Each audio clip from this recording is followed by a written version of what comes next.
और यहाँ हम एक महादेव के मंदिर में दर्शन करेंगे और बाद में गंगा मैया की जहाँ आरती होती है शाम को, वो प्रचलित घाट है, वो परमार्थ निकेतन घाट में दर्शन करेंगे।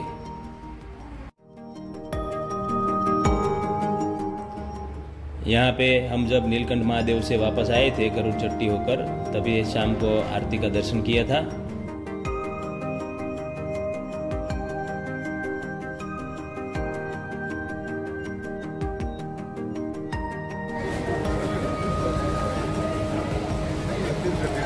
Thank you.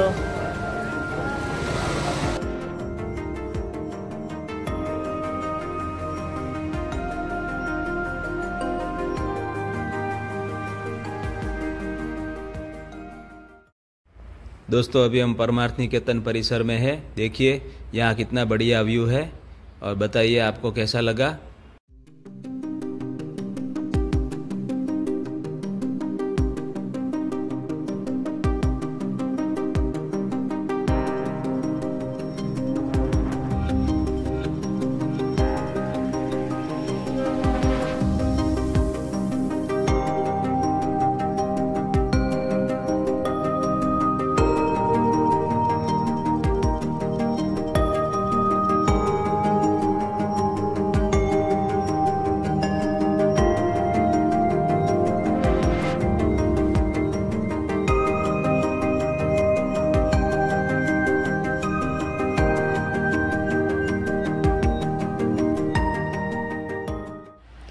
दोस्तों ऋषिकेश में परमार्थ निकेतन और गीता भवन ये दोनों पुरानी जगह है और यहाँ पे बहुत बड़ी जगह में नेचुरल प्लेस है और आपको शांति फीलिंग होगी। आप यहाँ आइए, बैठिए और ध्यान कीजिए और मंदिर में, परिसर में, सभी जगह पर आप घूमिए और थोड़ा टाइम निकाल के आइए तो आपको बहुत अच्छा रहेगा। और बैठिए यहाँ, शांति से बैठिए क्योंकि व्यू बहुत अच्छा बढ़िया व्यू आता है और ग्रीनरी भी इतनी सारी है और आपको एकदम शांति का अनुभव होगा क्योंकि ये पूरा स्पिरिचुअल प्लेस है। तो आप ध्यान, मंत्र, जप, साधना भी कर सकते हैं। तो थोड़ी देर के लिए आप एक्सपीरियंस कीजिए कैसा लग रहा है आपको, आपके ऑरा को बहुत अच्छा लगेगा।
दोस्तों यहाँ शंकर भगवान का स्टैचू है और ये मंदिर का परिसर में मंदिर दर्शन करेंगे हम। बाद में यहाँ के जो महंत है उनसे भी मिलने जाने वाले हैं, तो वो यहाँ स्थान का महिमा आपको समझाएंगे। तो बने रहिए वीडियो के साथ और दर्शन कीजिए। अभी लक्ष्मी नारायण भगवान की जय। नमस्कार। नमस्कार, जय श्री कृष्णा। परमार्थ निकेतन में आपका स्वागत है। परमार्थ निकेतन को स्टार्ट हुए लगभग 82 वर्ष हो गए हैं। तो 82 इसकी जो नींव थी वो स्वामी एक रसानंद जी महाराज जो 2 नंबर पे है ना, उन्होंने इसकी नींव रखवाई थी परमार्थ निकेतन की अध्यात्म। उनका मेन मकसद था कि आदमी परमार्थ निकेतन में आकर के अध्यात्म और वेद शास्त्र की और सत्संग की और प्रार्थना का ये शिक्षा ले। तो उन्होंने धीरे धीरे यहाँ पर शुरू किया। बाद में उनको स्वामी सुखदेवानंद जी मिले, स्वामी भजनानंद जी मिले, तो इनके गंगा से पत्थर लाकर, रेत लाकर के धीरे धीरे कुटिया बनाना शुरू किया। यहाँ पर करीब 20-25 साल उन्होंने साधना करी, तपस्या करी। उस ज़माने में इस तरफ कोई आवागमन की सुविधा नहीं थी। ये जो रोड बनी है चार धाम यात्रा के लिए, ये 1952 की बात बनी है। तो उससे पहले लोग लक्ष्मण झूला से यहाँ पैदल आकर के, यहाँ से पैदल मार्ग था चारों जाने का। तो पहले यात्रा होती थी चारों जाने के लिए, मतलब था कि आपको गांव वाले सरहद पे, गांव की जो सरहद है उस पर छोड़ने आते थे। तो आपको छोड़ा है तो उन पैरों को पूछते थे कि आप यात्रा पे जा रहे हैं, तो यात्रा मार्ग में पता नहीं क्या, कौन से जानवर आएंगे, क्या आएंगे, कौन सी गतिविधि होंगी, आप वापस आएंगे या नहीं आएंगे, डिपेंड करता है सिचुएशन पे और साधन पे कैसे होगा। तो पहले 50-60 लोग, 100 लोग ऐसे ग्रुप बना के चलते थे। तो अब यात्रा पे जा रहे हैं, 3-4 साल लगते थे। अगर संयोग वापस आ गए तो गांव में भंडारा होता था, गांव में बड़ा आयोजन होता था कि यात्रा करके आए, सब उनके पैर छूते थे।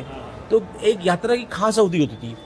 आदमी जब अपनी 3 अवस्थाएं पूरी कर लेता था, वानप्रस्थ जो अवस्था होती थी, तब यात्रा का अभिप्राय था कि यात्रा पे जाना है, कुछ धर्म कर्म करना है, कुछ परमात्मा की प्राप्ति का मार्ग ढूंढना है। आज वो ऐसा नहीं है। आज यात्रा को पिकनिक बना दिया है।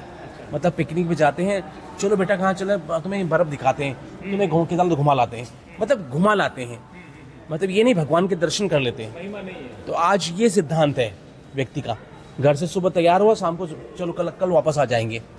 तो पहले ऐसा नहीं था कि कल वापस आ जाएंगे।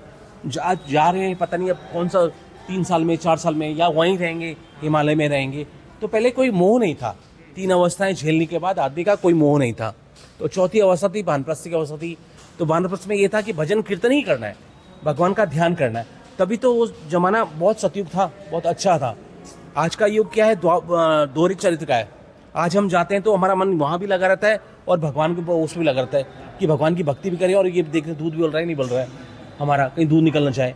तो इसलिए दोहरा है ये। तो हमें एक चित्त होकर के परमात्मा का अनुसरण करना है, और इसलिए परमार्थ निकेतन बना था। आज ईश्वर की दया से इसकी 40 शाखाएं हैं। आप हैं स्वामी चिदानंद जी सरस्वती, हमारे मेन प्रबंधक और यहाँ की मैनेजमेंट की वो भी, और पूज्य स्वामी जी, ये जो ऊपर चित्र लगा है, अभी इस समय विदेश में है, यूएस में। आप यूनाइटेड नेशन के स्पीकर भी हैं अध्यात्म में। तो आप ही तय करते हैं क्या वहाँ पर बोलना है, क्या करना है, क्योंकि विश्व के स्तर में मंच में बोलना एक बहुत बड़ी बात होती है। तो स्वामी जी तय करते हैं वो सब लोगों का। और काफ़ी सारी ऑर्गेनाइजेशन से, संस्थाओं से, धर्म मंदिरों से जुड़े हुए हैं। तो समय समय पर उनको तीर्थाटन करना पड़ता है। और जब यहाँ रहते हैं तो नित्य आरती में आते हैं। हमारे यहाँ गुरुकुल है, गुरुकुल की परंपरा है। 4 गुरुकुल है हमारे उत्तरकाशी में, यहाँ पर आपके दिल्ली में और कोटद्वार में गुरुकुल है, गौशाला है। ठहरने के लिए यहाँ पर 1100 कमरे हैं लगभग, जो ऑनलाइन बुक करने पड़ते हैं, जिसकी वेबसाइट है parmarth.com। उस पर जाकर के वेबसाइट खोल करके इसमें फॉर्म सबमिट करना पड़ता है। जब फॉर्म सबमिट हो जाता है तब आपको जवाब आ जाता है 3 या 4 दिन के बाद, क्योंकि प्रत्येक सेम डे में जवाब देना थोड़ा संभव नहीं है। तो कम से कम 1000 मेल होती हैं, उनका जवाब सोचना, उनको ठीक से रिस्पॉन्स देना, ये जिम्मेदारी बनती है। तो लग जाता है 3-4 दिन लग जाता है, लेकिन जवाब मिलता है। अगर सपोज करो आपने 20 तारीख को मांगा हुआ है तो 20 तारीख को खाली नहीं है, तो 20 तारीख को बताया जाता है कि आपको 20 को नहीं मिलेगा, 22 को मिल जाएगा, आप 22 को आ जाइए। हाँ, संयोगवश आप इधर घूम रहे हैं, इधर आए हैं, ऋषिकेश आए, तो रिसेप्शन में पूछ सकते हैं क्या स्थिति आज की, कोई कमरा खाली है तो मिल जाता है इसमें। बस यही परंपरा है इसकी, यही अध्यात्म और सत्संग और वेद की और शास्त्र की। स्वामी जी का पर्यावरण के प्रति बहुत प्रेम है, और वृक्ष के प्रति, जल के प्रति समय समय पर कार्यक्रम करते रहते हैं। वो कहते हैं पूजा और बत्ती नहीं करोगे चलेगा, 1 दिन चलेगा, 2 दिन चलेगा, 3 दिन 4 दिन चलेगा, लेकिन अगर पेड़ नहीं लगाओगे और जल नहीं बचाओगे तो सृष्टि का विनाश होगा, और इसके जिम्मेदार स्वयं होंगे, कोई दूसरा नहीं। तो इसलिए इसको बचाना बहुत आवश्यक है। हर एक व्यक्ति की जिम्मेदारी बनती है, पेड़ लगाए, जल को बचाए, फालतू व्यर्थ न करे उसको, है ना, और हमारी पर्यावरण को संरक्षित रखें। पर जब हम कहते हैं शहर में हाथी आ गया, शहर में जंगली पशु आ गया या शेर आ गया, तब आया है ना जब हमने उसके जंगल में आक्रमण किया है। उसी घर में जा करके हमने उसको घर में डेरा बना दिया है ना, फॉरेस्ट हाउस बना दिया हमने जगह जगह जा करके कि नहीं हम जंगल में रहेंगे। तो अरे तुम जंगल में रहोगे तो वो कहाँ रहेंगे, जो वहाँ रहते हैं वो लोग कहाँ रहेंगे, तो शहर की तरफ आएंगे।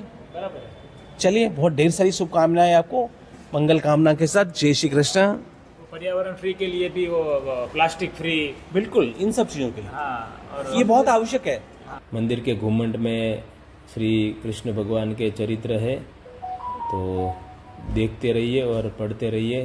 जो चरित्र आप मनन करेंगे वो आपको बहुत सुखदायी होंगे।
यही बागीचे में से प्रभु श्री को फूलहार चढ़ाए जाते हैं।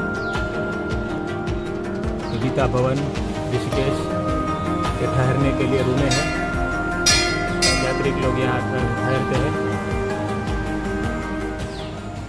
दिन 1 महीने के लिए मिलेगा। आप अंदर भोजन बनाएंगे तो गैस सिलेंडर, चूल्हा, बर्तन आपको मिलेगा। आप बाहर से भोजन कर सकते हैं, अंदर भोजन लेते हैं। 50 रुपये थाली भोजन मिलता है। ये गोरखपुर गीता प्लेस वाले का है। यहाँ के स्वामी जी थे राम सुखदास जी, जो राजस्थान से रहने वाले थे। जब वो कथा बाजते थे, प्रवचन करते थे, उनका बहुत लोग चोरी से फ़ोटो खींचते थे। कैमरे में फ़ोटो नहीं आता था, फ़ोटो लुप्त हो जाता था। वो मरते समय बोले थे कि मेरी जो 5 तत्वों के शरीर है, जब मैं मर जाऊं तो मेरे 5 तत्वों के शरीर 5 तत्वों में विलीन करना है।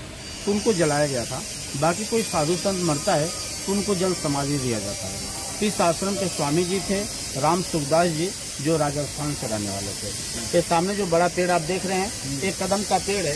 कदम के पेड़ पे कृष्ण भगवान बैठ के बांसुरी बजाते थे।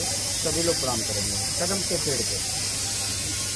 ये जो पेड़ देख रहे हैं, दोनों पेड़, ये है लाल चंदन। चंदन 3 प्रकार का होता है, लाल चंदन, पीला चंदन, सफेद चंदन। दोस्तों, ये गीता भवन वस्त्र की दुकान है, जहाँ पे आप सभी प्रकार के वस्त्र शॉपिंग कर सकते हैं और एकदम रीज़नेबल प्राइस में मिलते हैं। तो आप ज़रूर विज़िट कीजिए और अपने रिश्तेदारों के लिए कुछ ना कुछ याद के रूप में यहीं से खरीदी कीजिए। गीता भवन वस्त्र भंडार, यहाँ पे सभी प्रकार की शॉल, स्वेटर देख रहे हैं आप। फैंसी आइटम भी है यहाँ पे, देखिए, चद्दर, स्वेटर, शॉल, साड़ियाँ, सब कुछ यहाँ पे रीजनेबल दाम में मिलेगी।